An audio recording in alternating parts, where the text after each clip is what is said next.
G'day guys, originally just going to do the update on the last two races. Let me just fix this. Last two races, but obviously this track's playing a little bit creepy too, so I thought I'd go back through them. I'll go through I may as well start.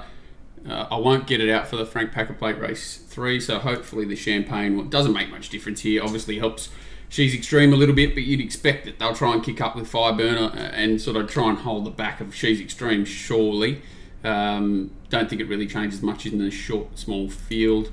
What have we got? The James Carr Stakes. So this is the race where I thought Lady Luck was a chance of running a race at odds. I don't know whether it's firmed up. I'm just checking the prices now. Let me just do this.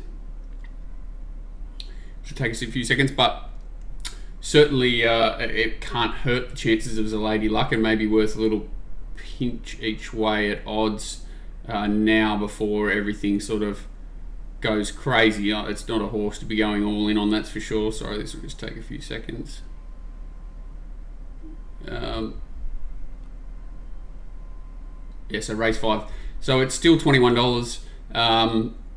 And I think, there's no real option but for it to be a dominant leader. Espiona could easily drag it, but I see that they say midfield position, so they'll probably let Capostel get across it. 3 back the rails is probably still close enough for Espiona, but maybe this horse, the Lady Luck's worth just a little something, just in case it holds on, considering it's 20-1 and gets so many map favours here. Race 6, Hallmark Stakes. Big Parade just gets a similar run to that horse, the Lady Luck, and nothing really capable of putting any pressure on it, so extremely hard to beat now. Big Parade probably want to promote Count de Rupee a little bit. It's the one that's certain to find the fence, and Senior Fox, they could easily sort of run the Harold Park trifecta of 1, 2, 3. Kementari, I'm not sure where it'll be, could easily be last. It's probably the one that's the track's detrimental to of all of them in this race now, and depends what they do with Gemsong, obviously, from that wide draw. JRA Plate, no clear leader here. 2,000 metre race as well, so the bias shouldn't be as harsh. I don't see a strong tempo either. If anyone, it's probably against Ice Bath, you would imagine, because it's most likely to not find the fence and to be back, so it's probably going to be closer to last than first and on the outside, so I would imagine that it's against Ice Bath as much as anything. All Age Stakes is scary now because there are a few tactic changes to find cover.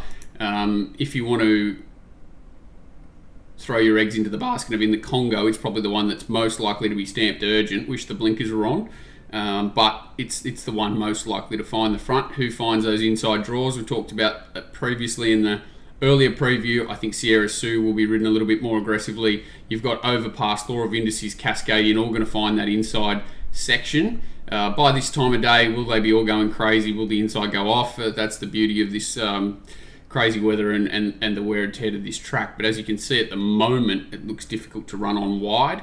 If that remains, I'd be promoting In the Congo, Overpass, Sierra Sue, Law of Indices, Cascadian for multiplayers. Obviously not going to back all 5. I think In the Congo is the one to run down, but Sierra Sue, Overpass, Law of Indices, Cascadian, the ones that are likely to find the fence in the run. I will need luck though with horses like Almedo getting in the way, but it's against Mwanga unless they go crazy and the pattern changes.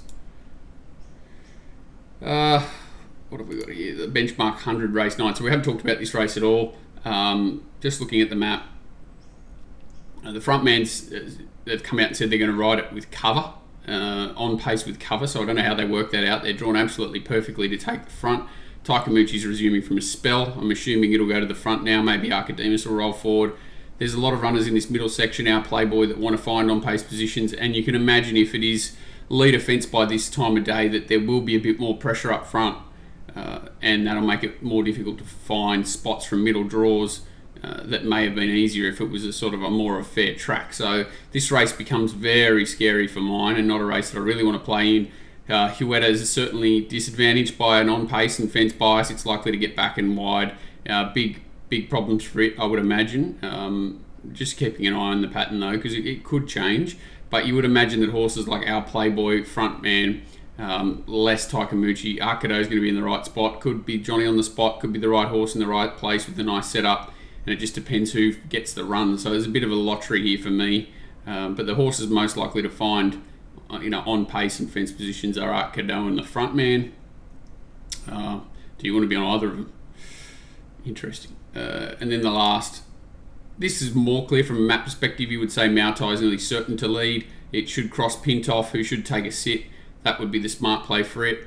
They drag each other everywhere. Much better tries to come across. It's trialled up really well. These horses should be stuck in no man's land out here. I doubt they've got the speed to get across.